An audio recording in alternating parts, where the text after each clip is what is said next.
Γεια σας παιδιά. Σήμερα θα σχολιάσουμε τον Λότοφ. Όσοι δεν ξέρετε ποιος είναι αυτός, είναι ένα από τα πολύ καλά σκυλάκια της Νέας Δημοκρατίας.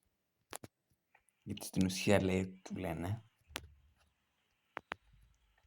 και τους καλύπτει με κάποιο τρόπο για όλα τα κακά που έχουν συμβεί στην Ελλάδα επί τα τελευταία, δεν χρειάζεται να πάμε και πολύ μακριά, τους τελευταίους 8 μήνες και πολύ λέω. Όλα τα κακά τα οποία έγιναν. Αν για σκεφτείτε τα. Αρχικά τράκαναν τα τρένα στα τέπη. Έπειτα είχαμε τις φωτιές. Καπάκια με τις φωτιές. Κατευθείαν καπάκια. Τι άλλο να είχαμε παρά τα πλημμύρες.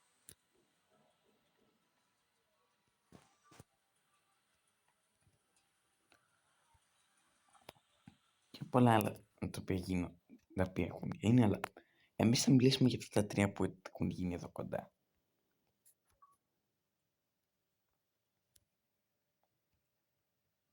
Λοιπόν, όλο το πρώτα απ' όλα το πιο βασικό, όταν είχαν γίνει πλημμύρες, έλεγε ότι δεν φταίει η Νέα Δημοκρατία, ότι ήταν τόσο πολύ το νερό που δεν μπορούσε να το διαχειριστεί.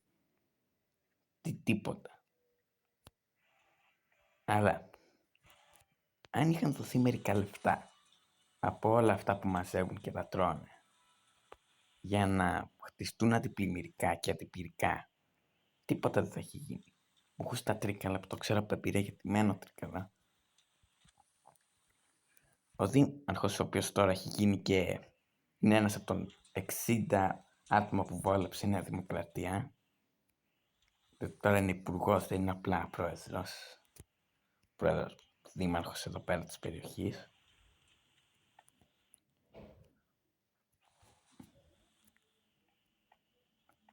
Ναι, και αυτό.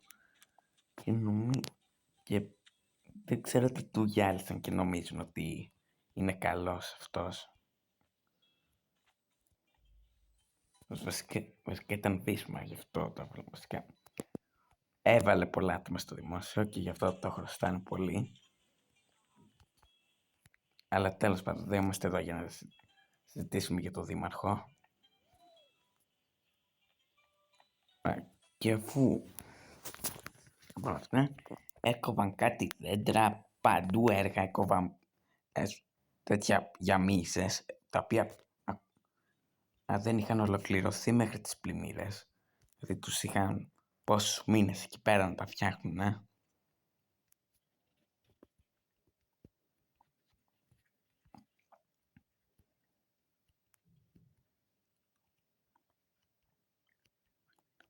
Δηλαδή βασικά και παραπάνω, τουλάχιστον 5-6 μήνες να τα φτιάχνουν αυτά εκεί πέρα. Και όταν ήρθε το νερό, γέμισαν τα πάντα λάσπες. Γενικά, επειδή είχε βρέξει και άλλες φορές την άνοιξη εκείνο το καιρό, τα πάντα είχαν γεμίσει τέτοιο λάσπες, βρωμοκοπούσε, είχαν γίνει ζημιές και στο γυμνάσιο, το δεύτερο. Για άλλη φορά, όχι τότε με τις πλημμύρες. Τότε με τις πλημμύρες ήταν κλειστά. Βέβαια με τις πλημμύρες έγινε χειρότερα, τα πάντα είχαν πάθει ζημιές. Οι υπόγεια είχαν και μέχρι τον Οκτώβριο και μέχρι τα μέσα Οκτωβρίου, μπερδεύτηκα, είχαν ζημιές από με τις μεγάλες πλημμύρες. Και όλα αυτά δεν είχαν χτίσει ένα αντιπλημμυρικό. Και λογικά στα τρίκαλα έχουν χτίσει πόσες μαλακίες που παίρνουν μίσες για τους βουλευτές και τους δημάρχους και όλα αυτά τα κοπλόσκυλα που έχουν μαζέψει εκεί μέσα.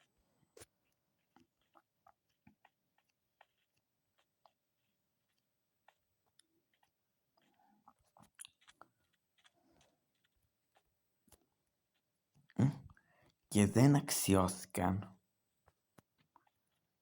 να χτίσουν αντιπλημμυρικά και αντιπυρικά. Γιατί εκεί είναι πιο φθηνό η κατασκευή τους από το να φτιάχνουν μέσα στην πόλη δρόμους που δεν χρειάζονται να κόβουν δέντρα και να φυτεύουν άλλα χωρίς κανέναν απολύτως λόγο.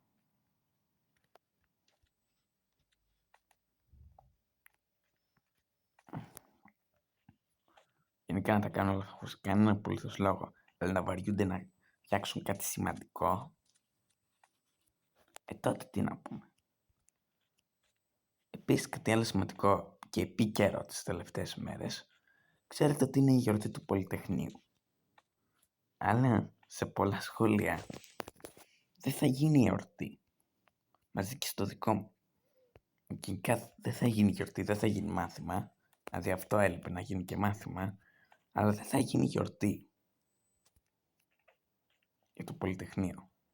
Οπότε αυτό επιβεβαιώνει ότι ο Μητσοτάκης όντως στησιούνται. Γιατί για να μην σκέφτεται ο κόσμος τι είχε γίνει τότε, για να μην θυμάται ο κόσμος τι είχε γίνει τότε και να το κάνει και τώρα. Αυτό φοβάται ο Μητσοτάκης. Επειδή και αυτός χούντα στην ουσία έχει κάνει. Δηλαδή βγαίνει ένα άρθρο αντίθετο σε αυτά που λέει, με επιχειρήματα και όχι πλακίες, και το κατεβάζουν επιτόπου.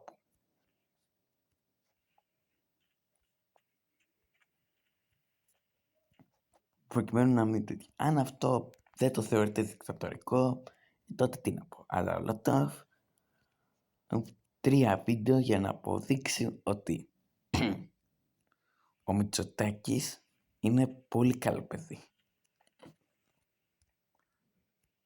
Έχει πει κιόλας ότι είναι και ο καλύτερος πολιτικός της μεταπολίτευσης, που είναι το πιο αστείο ever. Και στην ουσία τελειώνει η μεταπολίτευση με αυτόν, γιατί όπως πάμε θα έχουμε και δεύτερη δικτατορία με αυτόν. Αλλά εντάξει, εφόσον... εντάξει. Αλλά ολότα τίποτα δεν έχει. Τα αντιπλημμυρικά, τίποτα. Τα αντιπλημμυρικά και να χτίζαμε δεν θα γινόταν κάτι. Και αντιπυρικά δεν θα γινόταν κάτι. Και ξέρω εγώ τι άλλο. Και κάτσε να σημαίνει κάτι άλλο. Για το Λικνάδι που βίαζε παιδάκια. Δεν φταίει σε τίποτα ο Λικνάδης. Να κυκλοφορεί ελεύθερος. Και άλλοι πόσοι παιδόφιλοι βιαστές που είναι μέσα στη Νέα Δημοκρατία, τίποτα, καλά παιδιά είναι. Είναι σαν να λες ότι, ξέρω εγώ, αν πας και σκοτώσεις, αλλά άμα είσαι βουλευτής, υπουργός, ξάδερφος του Μητσοτάκη ή κάτι τέτοιο, τότε καμία ποινή ούτε καν φυλακή, ούτε ένα κολόμινα. Βέβαια και για τους κανονικούς που δεν έχουν ευαισθηματίες, δεν λες ότι έχουν και τεράστιες ποινές. Δηλαδή πόσους, 8 μήνες. Σοβαρά πλάκα μου κάνεις τώρα. 8 μήνες. Λες και άτομα που, ξέρω εγώ, βίασαν τη γυναίκα τους και την κομμάτιασαν. Κανονικά αυτό θα έπρεπε, εγώ προσωπικά πιστεύω ότι για βιαστές θα έπρεπε να υπάρχει όχι απλά ισόβια, εκτέλεση. Αλλά ούτε 1 χρόνο φυλακή ούτε 1. Και όλο αυτό υποστηρίζει αυτό, λέει σιγά το πράγμα. Βασικά δεν λέει σιγά το πράγμα, προσπαθεί να αποδείξει με επιχειρήματα που δεν έχει γενικά. Νομίζει αυτός ότι έχει επιχειρήματα όταν μιλάει, ενώ δεν έχει καθόλου. Και είναι τέτοια, λέει. Νομίζω από αυτό το βίντεο καταλάβατε για τι άτομα μιλάμε. Σίγουρα έχει μια θέση στο δημόσιο και το κανάλι το έχει έτσι επειδή βαριέται.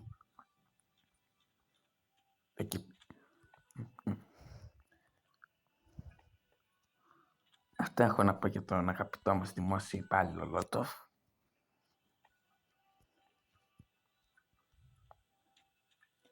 Βασικά ένα τελευταίο, γιατί νομίζω ότι θα έκλεινα έτσι το βίντεο χωρίς να πω το πιο σημαντικό. Θυμάστε τι γίνεται στις διαλυτώσεις. Έρχονται τα ΜΑΤ, μας πάνε τα κεφάλια, ούτω καθεξής. Εσύ στέλνουν και κάποιο νοσοκομείο. Και ο Λότοφ νομίζει ότι αυτό είναι μόνο ένα 10%. Ενώ αυτοί που κάνουν κατάχρηση εξουσίας είναι τουλάχιστον το 50%. Δεν λέω ότι δεν υπάρχουν κακοί αστυνομικοί. Λέω ότι όλοι οι αστυνομικοί κακοί. Προφανώς υπάρχουν και καλοί αστυνομικοί. Αλλά δυστυχώς είναι η μειοψηφία. Επίσης λέει ότι πρέπει να δέρνουμε και ότι πρέπει να σκοτώνουν οι αστυνομικοί. Που από μία άποψη είναι σωστό αν όλος είναι βιαστής, δολοφόνος ή κάτι τέτοιο. Αλλά στους διαδηλωτές δεν έχει κανένα απολύτως λόγο, φίλε Λότοφ, να λες ότι έχει το δικαίωμα να τους πάει στο ξύλο. Δεν έχουν και η αστυνομική βία είναι κάτι που δύσκολα σταματάει και γενικά η βία της εξουσίας, η οποία έχει αυξηθεί όμως κατακόρυφα από τότε που βγήκε η Νέα Δημοκρατία.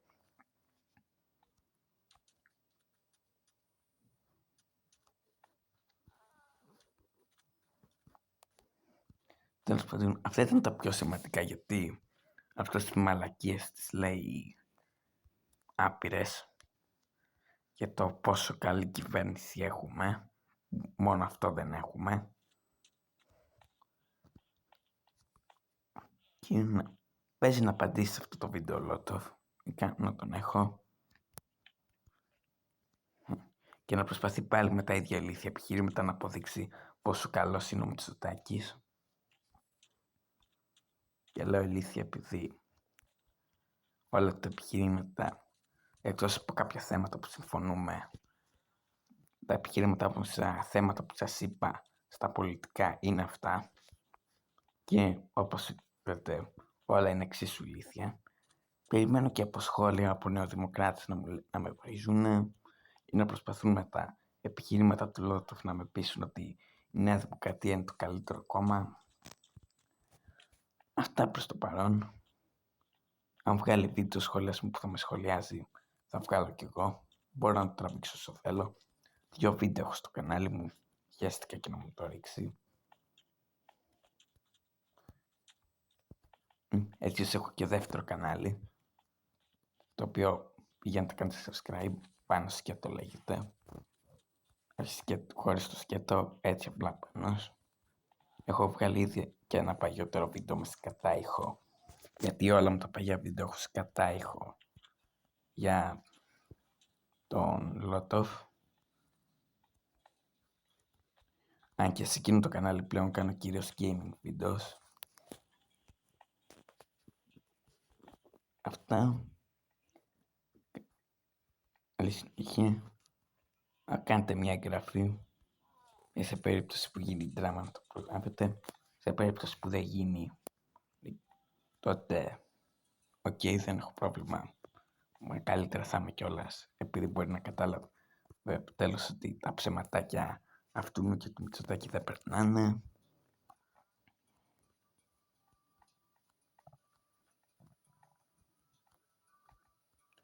Αυτά προς το παρόν. Αλλά ακόμα και αν δεν γίνεται άμεσα, κάντε ένα subscribe, γιατί γενικά τέτοια βίντεο όπως τώρα θα ανεβαίνουν στο κανάλι. Αυτά και βασικά έχω πει χίλιες φορές αυτά, αλλά τι να κάνουμε, μπερδεύομαι με τη ροή του λόγου. Που εκεί ξεχνάω από πράγματα και τα λέω. Και αντίο.